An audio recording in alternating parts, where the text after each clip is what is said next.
spent 16 years as a VP of sales for a high growth technology company. It was grow at all costs. When I first got started, there was no concept of community to me. And once we actually get a chance to talk to somebody, you better not fuck it up. Will we enter a recession? In a recession. Risk of recession. I do believe we go into recession. Have you seen that happening in tech? I think the tech industry itself is in a little bit of a recession. It won't always be like this. Things do always change. You sound smart regardless of what you say in the moment, and then if you look back a couple of years later, you'll look really smart or you'll look really dumb. Are we in the recession or is just a slowdown? What's happening with B2B sales? Is everyone feeling the same tension? These are some of the questions that I waited until now to talk about. My guest today is Scott Leese. He's a best-selling author.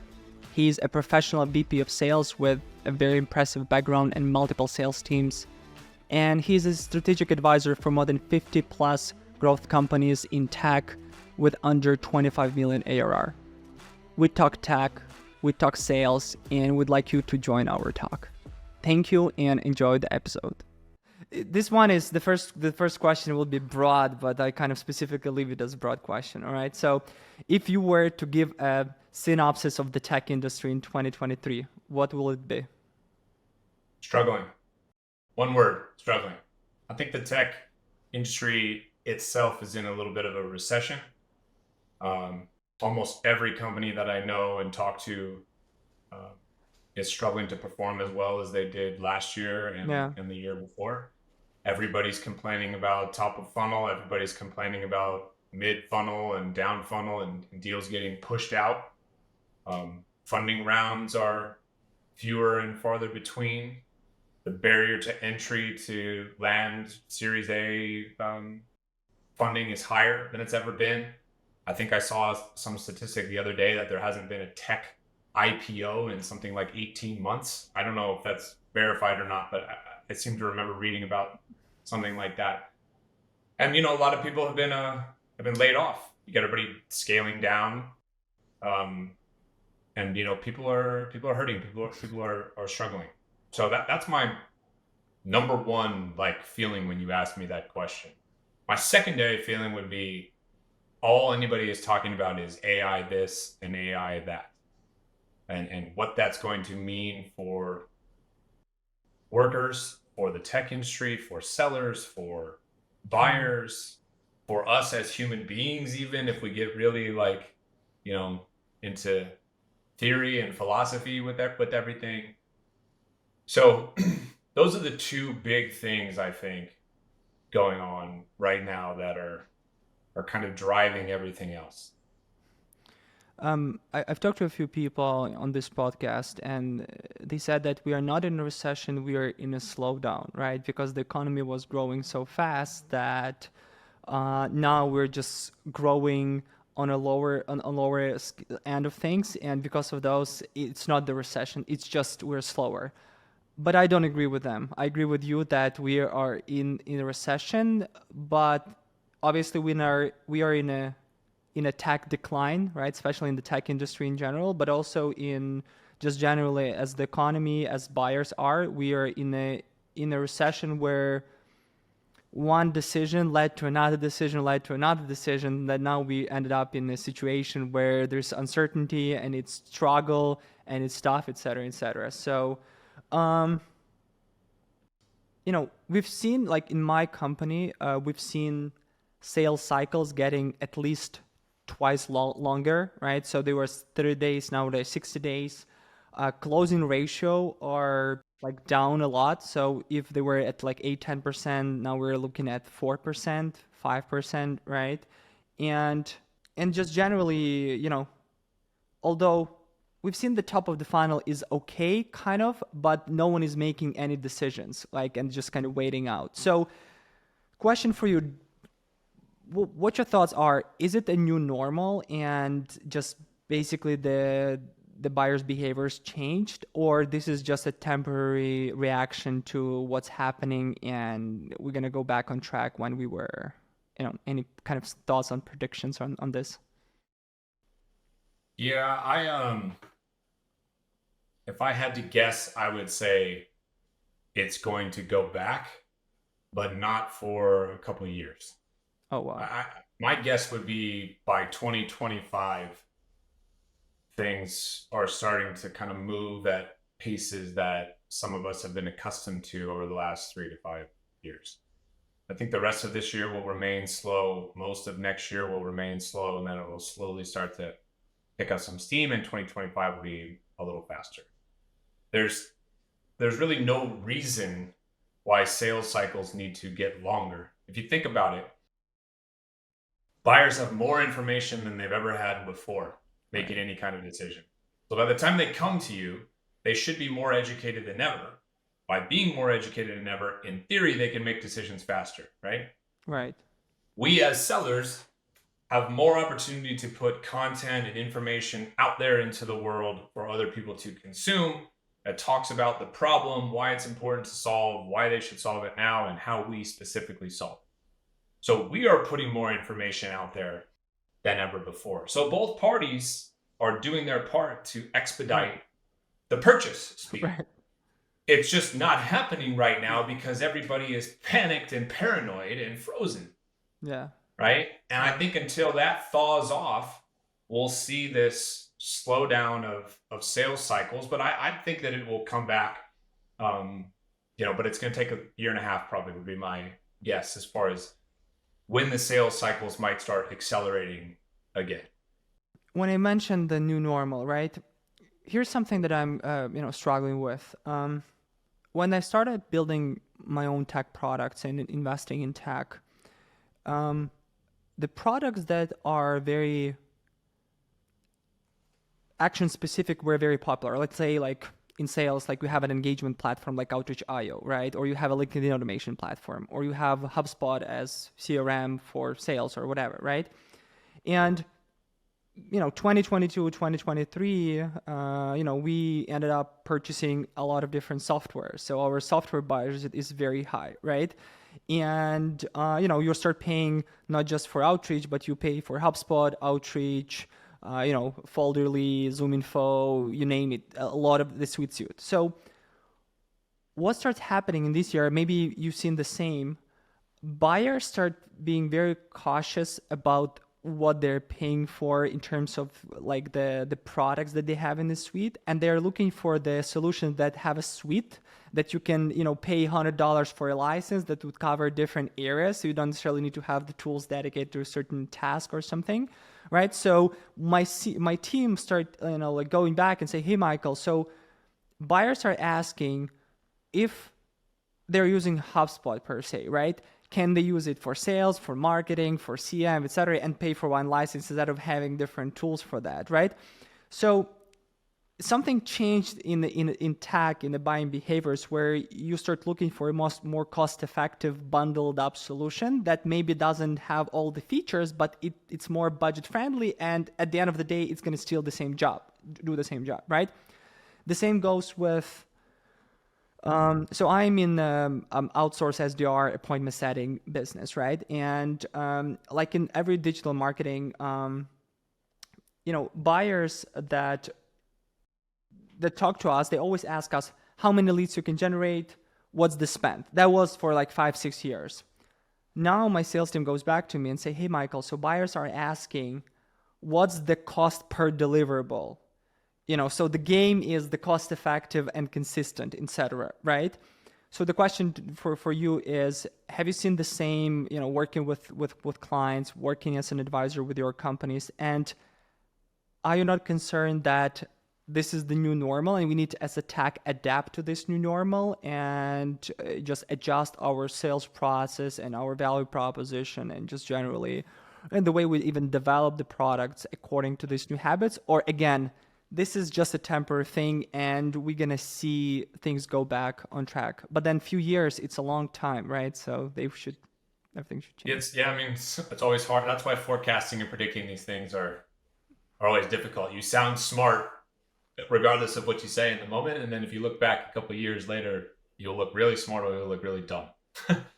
The consolidation part you're talking about, I agree. I think you actually left out one part that was responsible for this trend, and it's that sellers actually got overwhelmed by having to use so many different tools and go back and forth between all of these different things, switching between 4, 5, 6, 10 different systems. I mean, at one time I was hearing that the average seller's tech stack cost about $1,500 a month per rep. Yeah. Right? $1,000 to $1,500 a month per rep. That's 5 to 10 different tools. That becomes a lot for people to manage and master. So historically, what you had was acquisitions happening. You would have some of these larger players gobble up and acquire some of these companies who were doing something kind of ancillary, right? That was more like an additional feature or whatnot. We didn't see any of these mergers happen in the last couple of years, and I don't see them happening right now. What you're seeing is companies' product team go in and build out something new that so-and-so does. So a perfect example is like Gong, rather than buying SalesLoft or Outreach or getting acquired by one of those two or buying a smaller one like VanillaSoft or something like that, they built their own engagement platform. It's called Engage, right? This is a different kind of approach than I think that we've seen from a lot of tech companies recently, and they're trying to consolidate. I think it works if the products are comparably good. The problem that I've seen is when somebody tries to build something outside of their core competency and their core product, it's been quite often pretty bad. Yeah. And so now you're stuck as a buyer. You're like, do I want my team to use these two different systems? Both individually are really good at what they do, or do I pick one of those products, one of those companies, one of those vendors that has both products inside of it, but only one of them is really good and the other one is kind of deficient? Yeah. And then how will my team react and respond to that? So it's very tricky to thread that needle, right? Will that trend, continue? I think it will continue in terms of this consolidated mindset. Sellers want less tools. Yeah. Administrators want less tools to have to deal with. Yeah. Financial people want less tools to have to pay for, right? And ultimately, what does the founder and everybody want? They want results, which brings us to what you were talking about, where your model is that kind of changing and evolving to, very specific, like, we need this deliverable coming through at this price. Like, I need 100 leads, and the cost for your outsourced SDR team needs to be less than, $50 a lead or something like that. And then those leads, those appointments, those meetings need to convert into revenue at such and such rate. Yeah. I would not be surprised if that continues, where people are really analyzing it like that. More analysis being done in deals, more kind of ROI, calculations and so forth.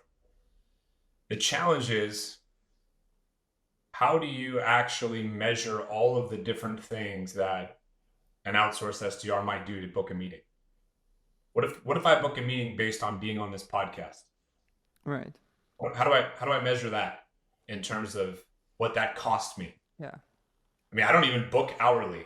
So I don't even know what my hourly rate would be, because I just have standard retainers with my clients. Right. So how do I measure that as a result? How do you measure this podcast as a result? Maybe I go share this with my network of 104,000 followers, and bang, you get leads. Well, what was the cost for you to produce the podcast and distribute it? I don't know. What about content creation?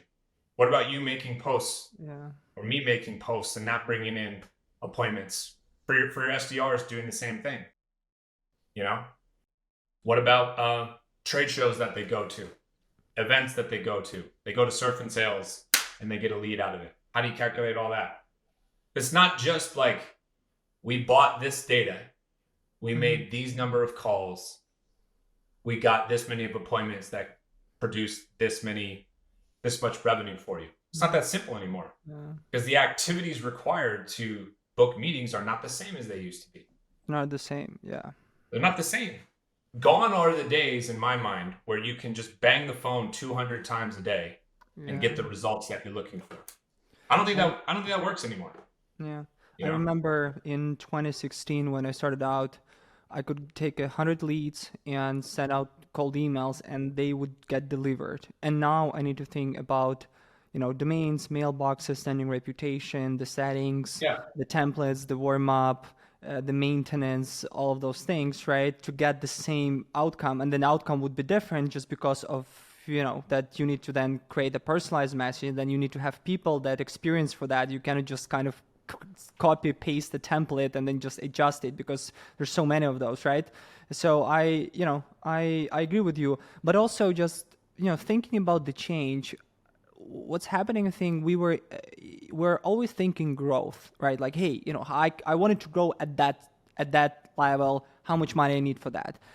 And now I think, and again, maybe because of the the whole recession thing, but now we are at the certain sustainability mode where you wanted to grow, but then you wanted to have a certain, like, oh, is that going to cost me that much? Maybe I don't need that. Maybe I need something else, right? Because it's too expensive for me, right? Especially in tech. I think that, and this is to my next point, like, let's think about what's happening in tech since 2022 and now 2023. The massive layoffs, like massive, right? Pricing goes down because the cost of developing an application is lower, right? So it's like, have you seen the same? Have you seen that now for you to buy a software, you are not ready to pay like $200, $300 per license, and you really wanted it at $50 or something? You're not ready to kind of to spend more. Have you seen that happening in tech? Well, I think that a lot of the tools have hovered around $100 to $150 per seat per month. And I think that everybody would love to have that tool for about $50 now or less. So I think that the appetite for spending that much is diminished right now when everybody's looking at every single cost out there.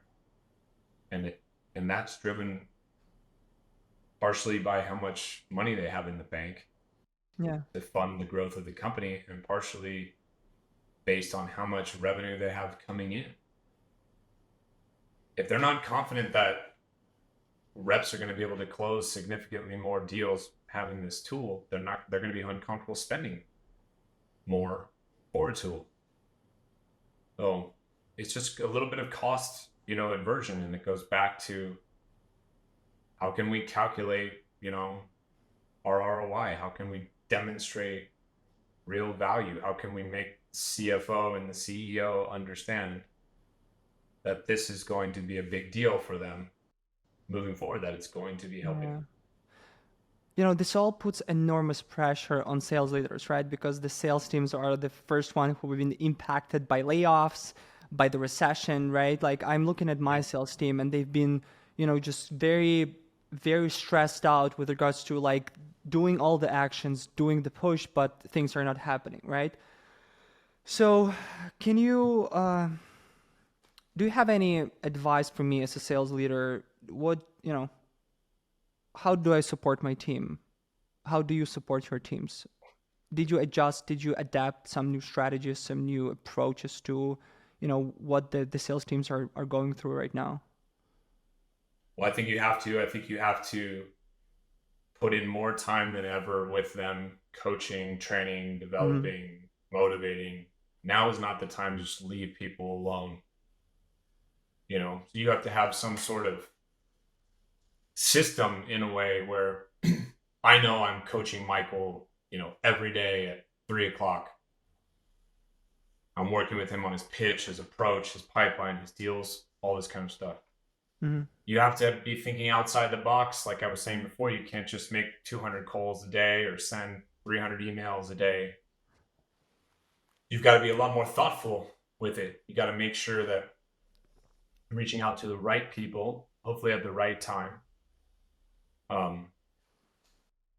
You got to use every channel possible, meaning if phone and email doesn't work, you've got to use social. Maybe you can mail them at their office, something, in the physical mail. You've got to be creating content. Could just be on LinkedIn or other social platforms. Could be YouTube content, could be podcast content.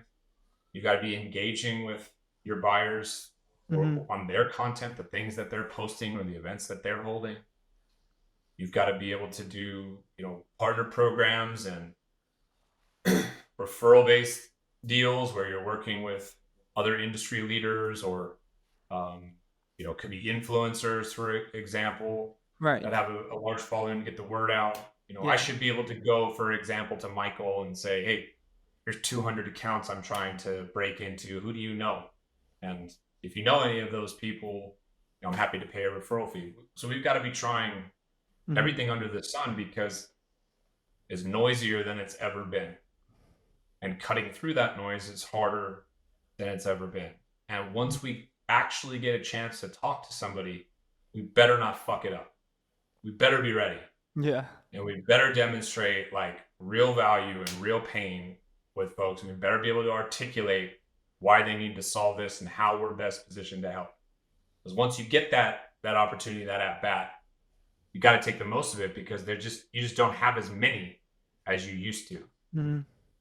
So you can't squander it. Yeah. So what you're saying as a sales exec, what I need to do is I'm doubling down on the number of actions that I'm doing, right? Like just kind of, do I send emails or calls intentionally, right? Like, do I have intent on actually doing that, or this is just the random follow-up, etc. So I'm doubling down on the volume of things. Now you said like, okay, try to think about other channels, not necessarily just using the email or the phone, but kind of be well-rounded and just add other channels. All right. Then you say like, hey, you need to also be creative, right? It's not just about an action right now. It's about being creative in what you're doing. So look at your, follow-ups, look at your content, look at your, LinkedIn positioning, look at your value prop, and just generally, do you have the right message for them, right? Makes sense. But then I think the message for sales execs is also to be patient, right? And just realize where you're at, because I've been in sales my whole life, and I was always ambitious and sort of like, hey, I can overperform, I can hit my quota, I want to get more, right? And I think that sometimes, or during this time, sales execs need to address their expectations properly and just say, hey, maybe I won't close as much as I could in normal times, but then not thinking about the closing, but maybe about building relationships. Do you agree with me here that it's not about the closing at this point, but about opening up doors and then building those relationships and building up the pipeline for when the interest comes? No, I agree with you. And one of the challenges for sales leaders is managing expectations above you and making people understand this is going to take time. So you're not under enormous, unrealistic pressure, when you first take on a new job. You first take on a new VP of sales job and they're hammering you for results after 2-3 months. Where's the pipeline? Where's the deals? It's like, they don't get it. And you're in big trouble, because the stuff does take a lot longer, I think, than it used to take right now. Yeah. And you've got to preach that. And that should be part of your vetting process as you're looking for new opportunities. Are you going to be supported in that? Now, as a sales leader, you just said that your recommendation would be to have a day-to-day, a more regular, more shorter time to to provide the feedback, to provide support, to provide mentorship. Now, do you think it's also the time for hard decision, like difficult decisions, in a way that letting go the people that you have to let go and not sort of like keeping them, and because, and again, let's be realistic. If you say that, and I agree with you that we're looking at another 6 months of this and maybe a year or 2 years, is my sales team in a good place or in shape, and all the people are where they should be? So the question for you, what decisions should we make as a VP of sales or sales leaders? Like, do we optimize the team, get to just like, do we work on efficiency and it's better to have less people with like working off more leads? or it's still kind of keeping as many people as we can and supporting them, and sort of like, yes, it's not going to be as many leads as we get per SC, but at least we're all in here, and we can kind of contribute with just a few deals. That has to be that's a case by case basis, depending on how well each particular company is. But I will say that if you've hired these people, you spent time training them and developing them, then your goal should be to make all of them successful. And I think it's a disappointing outcome for anybody when you have to let go of a lot of people for any reason. And for the sake of efficiency, that's frustrating, I think. Right. And that's disappointing. Yeah. And that will hurt, and that will damage the company culture and morale for a significant period of time, sometimes irrevocably. So I don't know. There are people who maybe that would be the best course of action for, but there are other people who probably don't need to do that. And they just need to spend more time with the people that they have, because they are producing and there's still more to kind of get out of them in terms of productivity. Do you think that, have you seen some of your companies adapting different policies, like updating their comp structure for sales team, updating like more commission, less base or something, or changing the pay for the sales teams? I've seen a little bit of that. Yeah. I think compensation and salaries have kind of come back down a little bit. I think there was a period of time in the last couple of years where there was a lot of bloating of salaries and a lot of bloating of titles, job titles and things like that. People in roles that maybe they weren't qualified for yet, getting paid amounts that they shouldn't have been getting paid for. I think that that's scaled back a little bit. There's, some organizations that have tried out no quota, no commission at all. There's some that are scaling back the ratio of base and commission and making it a little bit more heavy on the commission side. There's some making it heavier on the base salary side. But I think overall, it's still pretty much the same. It's still mostly, 50-50 split and reasonable salary, 6-figure on target earning, $1 million quota. It's pretty similar overall. Whether it's attainable or not for everybody is another question.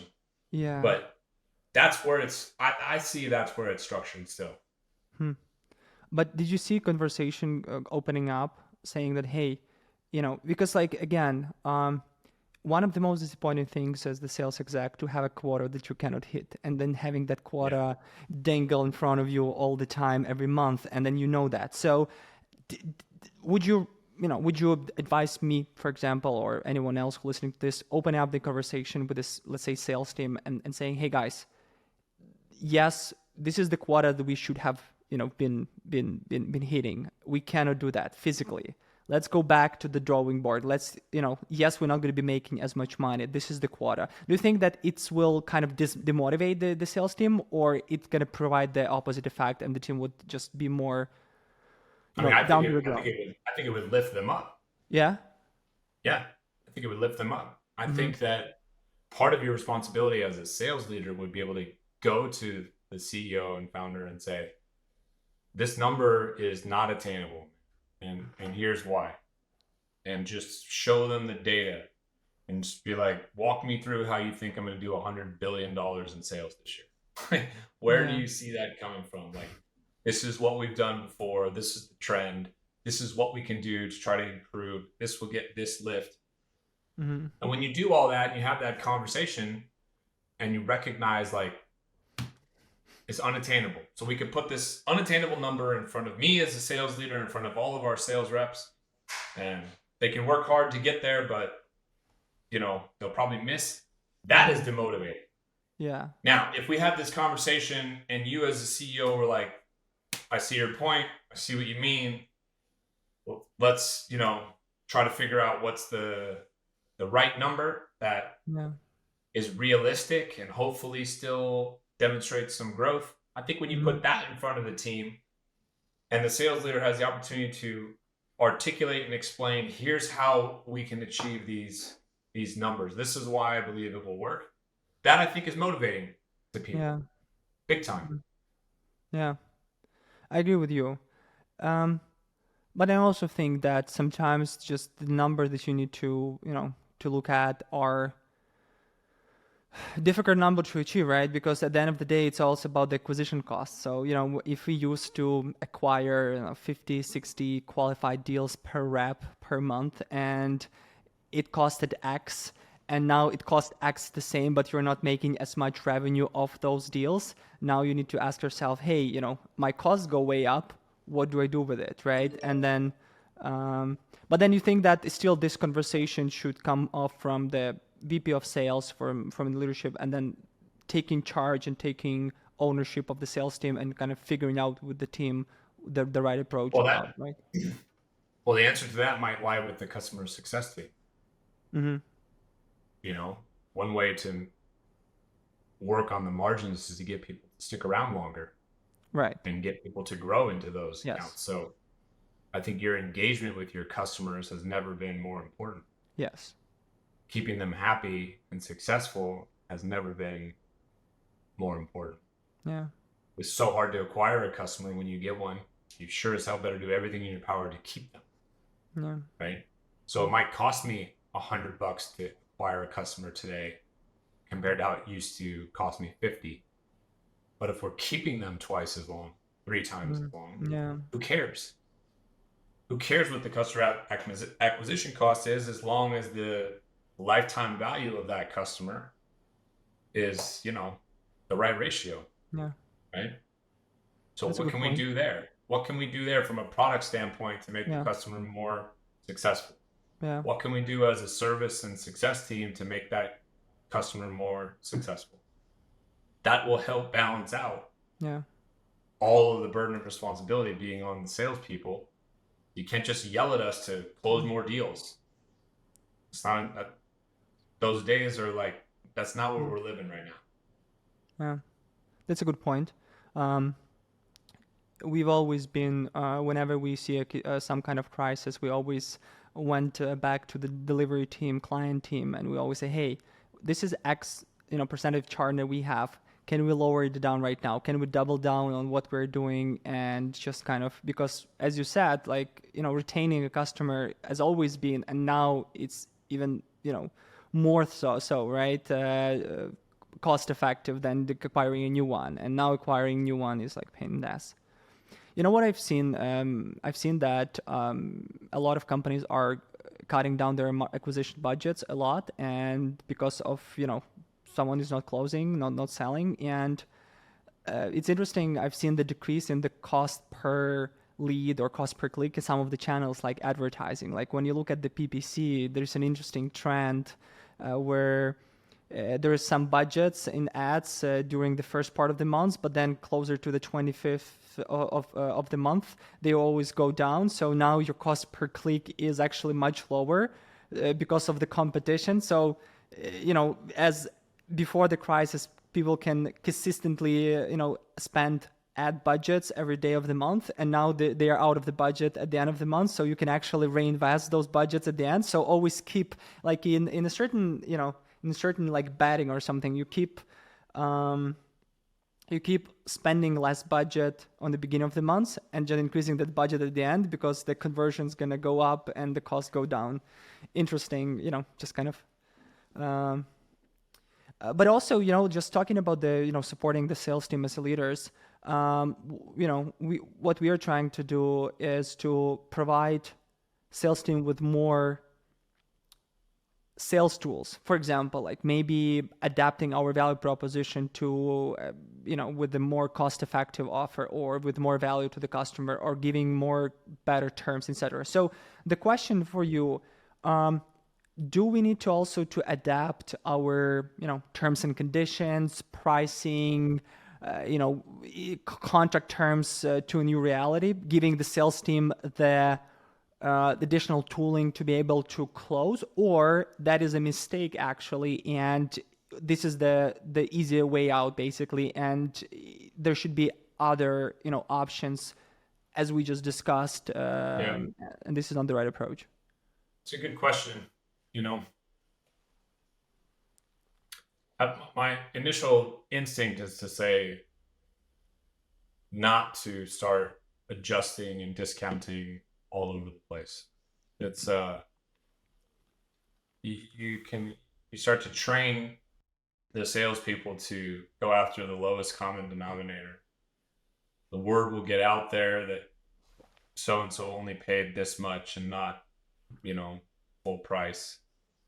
You've got an administrative headache now when every deal that you're managing has different terms, different costs, different lengths of contract, that kind of stuff. So my initial response is hold the line and just do a better job of talking to the right people, finding the right pain, articulating the right value prop and the right ROI. Be patient. And you have to talk to more people. If the deal takes 60 days, then it takes 60 days and not 30 days anymore. Mm-hmm. That's the ideal scenario and situation. Now, do you need to experiment with certain things? Some people might. Some people might if you really feel like you've doubled down on all this other stuff and are not getting any kind of results, like maybe you should do 6-month deals instead of annual deals, or maybe you should say, instead of it being $100,000, our cost is $60,000. Maybe you should. I don't know everybody's situation and what they need to do to keep the lights on, but my initial response is to try to hold the line. Mm-hmm. The value of what we provide, or what I do right now, is no different than it was 6 months, 12 months, 18 months. Yeah. I haven't changed. The people around me's perception has changed. It was my job to articulate that as best I can. Yeah. I agree with you. What I would argue, and I'm sure you will also agree with this statement, is that the support that we can provide our sales teams is not just with the motivation and words and sort of like, hey, let's go guys, let's do this and do a better job, but also providing them with some actionable tools or something that they can work with to be able to, to do their better job, right? Like adapting to the new reality. And from what I saw working with some companies, like providing the sales team additional value points that they can provide customer with would lift their spirit, because they would understand that the leadership is doing something for them. That it's not just about sort of like, like generating the results that we expect from this and X, etc. But it doesn't necessarily need to be like a discount, right? Like the last thing that everyone should do is providing discounts, right? Because then you are undervaluing yourself. So, this is the worst feeling when you are buying a software and then you say, hey, it's too expensive, and then they provide you with like 50% discounts, and you're like, what is that? Yeah. Right. It's like, I feel like I was tricked, basically. Like, is that the margins you guys have? Oh, wow. So maybe I would pay 75% discount, right? Right. If that's the case. Right. So, yeah, you never discount the price, never. But then maybe you can offer, as you said, like contract terms, like let's do 6 months, not 12 months, right? Let's do net 30, net sort 45 payment, right? Like, hey, you have problem with cash flow. Why don't we support that, right? Yeah. The least amount of those types of concessions you make, the better. Obviously. Yeah. I always think about the headache tracking all these different, and I don't want to deal, especially when you run a 1-person, 2-person business like I do. Yeah. It's a mess trying to keep track. If I have 15 different clients at 15 different terms, 0% chance that I have that memorized. Who does what? Yeah. Of course. Hey, talking actually about, like the stress that sales teams are going through right now. I just loved, when I was preparing for the interview with you, I love the the whole vibe I get from like your digital image of Scott Leese, like the surf on LinkedIn, the headshot, and just the energy of the surf and sales, kind of balancing, the stress, just kind of working on creating quality product, but at the same time, don't sort of like just being all the time into that zone, and you can do traveling, you can do, lifestyle, etc. So, just to get less stress, of course. But then, have you had time in your career when you had lots of stress? Do you have a lot of stress right now? Oh yeah. Yeah, to both of those. I mean, Yeah. How do you manage that? How do you manage your stress? What's the... Yeah, I mean, I spent 16 years as a VP of sales for high growth technology company, where it was grow at all costs, and make it happen regardless of how absurd the goals were. And I had 100 to 200 reps reporting under me at different times, managing all of them. I mean, listen, if I ever came across as like cool, calm, and collected during those moments, it doesn't mean that I was. You probably look under the surface and you see little duck feet just like swimming nonstop, even though they look cool at the top. And even now, running my own business for the last few years, couple businesses for the last few years, things, when they're going great, it's awesome. And when things get challenging, it's like there is no help coming. There's nobody here to bail you out. And real stress, shows up. You could think about, what if everything goes away? What if I have to let go of certain employees? What if I can't work on this project anymore? How am I going to find time in the day to juggle all of this stuff? It's this. I think we all go through similar stressors, depending on where we are in a different season of our life, And I think early on in my career, I think I just worked myself to the bone over and over and over, and just kind of relied upon my resilience and competitiveness. Mm-hmm. And I didn't think I really got burned out or needed many breaks, but I had the energy for it, Yeah. Now I'm 20 years older. I've got 2 teenage boys, I can't go to the office for 14 hours a day anymore. I can't focus sitting in my computer for 12 hours a day anymore. I need different things. I have to do different things. I have different responsibilities. My desires of what I want to do with my time are different and have evolved. So I try to find ways to work hard and then make like a significant break. I'm talking to you today. I've been in Europe for the last month, every day except for like 3 days. So I'm coming back today, and I'm super stressed today, whether I look it, sound like it or not, because I'm coming back today to like a month's worth of mail and bills and family things I need to do and health things I need to do. And then there's emails and Slacks and client work. And it's like, how the fuck am I going to get all this done? And like the urge to try to do it all right now today, right? Yeah. As fast as possible, and then I can relax. I stressed myself out this morning already, but at least I took that break, right? And in November, we'd go to Costa Rica for a couple weeks every year, and you have another break, and so that's the kind of rhythm with things that I've tried to cultivate. I tried to find ways to combine some of my passions for work and people and sales with, travel and surfing and kind of fun times as well. Yeah. I talked with Joe Peachy just a few weeks back, and he thought the interesting thing, it's not about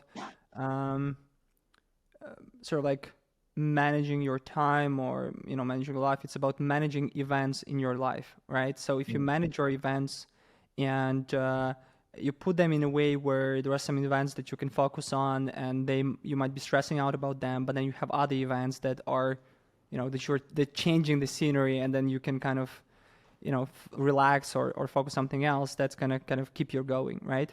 So if you do some self-reflection, and if you can talk to those guys that are like 20 years younger than you, that are in the offices, in sales, beating their asses off 14 hours a day, do you have any message for them right now in this recession, in this crisis per se?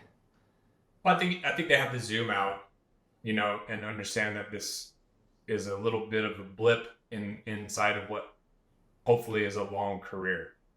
Mm-hmm. It won't always be like this. Things do always change. You'll never acquire one particular set of skills, and that will be the only skills that you ever need. You always have to be trying to learn and grow and evolve your skill set. But I talked to a sales guy in Stockholm, Sweden the other day. Mm-hmm. And he was sort of the attitude like, well, things are no different now than they were, 10, 20, 30 years ago. Right. He's basically was saying he's seen a bunch of these kind of market corrections. And if it's, today it's tech recession, yesterday it was this other thing. And, he's got the benefit. He's like mid 60s. But he's seen this kind of thing before. Mm-hmm. And he sort of was just like, calm down, dude. Right. So I think that there's good perspective and advice there. It's hard when you're going through it, but keep working hard, going through it, keep trying to learn more, keep trying to develop, keep networking. And, there'll be a season coming. I don't know when, hopefully soon, when things get a little bit easier once again. And then hopefully you'll be in a prime position to maximize your return on that period of time.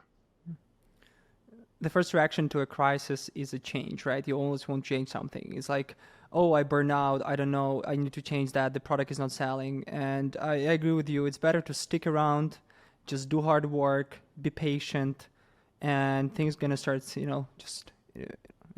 starts happening again, right? Yeah. One last thing I wanted to touch base on today. I saw you wrote about it a few times. The importance of networking and communities. So you co-founded GTM United this year, a community for go-to-market professionals. Congrats on the launch and the whole project. It looks really cool.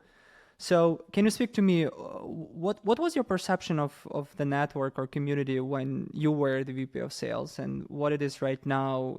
Did the view shift? The understanding of the concept of community and the network change for you, or it was the same? And what it is? No, it's changed a lot. Originally when I first got started, there was no concept of community to me at all.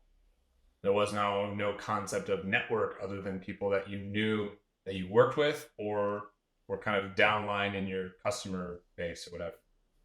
And then it evolved, when LinkedIn showed up on the scene, and now we do have this network, and LinkedIn is my community. But then that got so big that it was impossible to know people. So this concept of micro community showed up. So Surf and Sales was born. I used to run this company called Thursday Night Sales for a number of years. That was a virtual sales happy hour. And, that kind of micro community thrived. Now, as we were talking about before, you've got to find other ways to go to market. And I kind of believe that some of the old traditional methods of go to market are dying. And we need a new approach. And I think that new approach is more of like a go to network approach, where you're going to your customer base, you're going to your colleagues, you're going to your advisors, your investors, people like this, to help you break into accounts. You're going to people inside of your network saying, hey, looks like you know so-and-so. You know them well enough to make an intro here. I'm happy to compensate you if you do.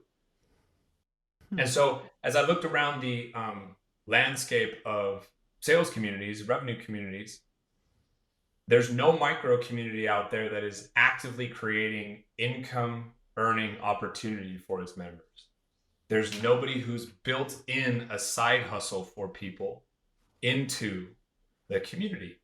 And so what I've done is I've partnered with a number of vendors, and these companies come to me, they send me a list of a certain number of accounts, and then I put that account list in front of my community, and the community kind of flags and raise their hands on the ones that they know, and they help make intros to these prospects that the vendors are trying to reach. Right. And then everybody gets paid, and it's like a win-win-win kind of situation. So this concept is more of like referral partners, right? And kind of like what people are calling near-bound selling. You got outbound selling, which is cold calling, cold emailing. Yeah. You got inbound selling, which is inbound warm leads that are coming your way. But near-bound is like people who are in the perimeter, right? Who are being referred your way. They didn't on their own show intent, so it's not a warm lead. Right. They're also not being called out of the blue, so it's not a cold call. It's this near-bound lead. So this referral-based partner selling kind of way, I think might be the future. Yeah. And so we've combined like traditional elements of community with this productized way for our community members to get paid. Near-bound or break into accounts. Interesting. I never thought of this, especially when we talk about mid-size or enterprise sales, right? When the good referral would be a game changer, right? Because if you have a good product and you just need to break through the noise, right? You just need a referral. You just need an email from someone that have a certain channel or connection with people, and that's it. And then you might have a chance to winning that sale, right? And the stronger that relationship is, the better your odds. Right. It's just not about like messaging some random person you're connected to on LinkedIn saying, hey, can you make an intro to Michael? This is somebody that you have interacted with before. You know each other pretty well. That person trusts you as an authority figure potentially, right? And I then go to them and say, hey, so-and-so, Michael wants to talk to you. I don't know if you have this problem or not, but he does outbound, SDRs for hire. If you want to talk to him, let me know. He'd love to have a meeting with you. If you're not interested, no worries. I don't want to set up like a shitty meeting that nobody's interested in. Right. So when people opt into that and both parties know the context, right? The success rate is very, very high for that meeting happening, right? And that's what we're doing. So rather than you having to cold call, you utilize me, somebody in your network that has a relationship with you, that also has a relationship with your prospect. Utilize me to make that opportunity happen.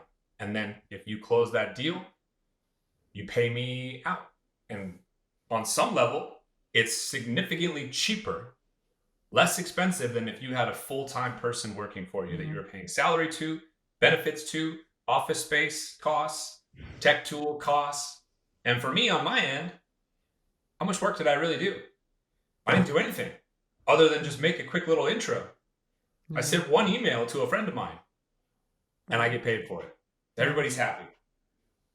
Everybody's happy. It's interesting how we circle down to this. It's like, we are in a recession. It's more difficult to close new business. You need to be creative, look for other channels, other ways. You should utilize referral. And then obviously, circling down to, importance of communities. And if you're being active and part of communities and part of your network and you ask for referral, and then that community can actually benefit or get compensation from whatever effort they're doing, it's like a win-win for both parties, right? You keep your pipeline healthy, you're closing up, you're good on your job, and you have a side hustle where you can increase your W-9 or something, right? Yeah. That's a good approach. Awesome. Hey, Scott, final closing message to folks listening to this. We talk a lot about sales leaders and uncertain times.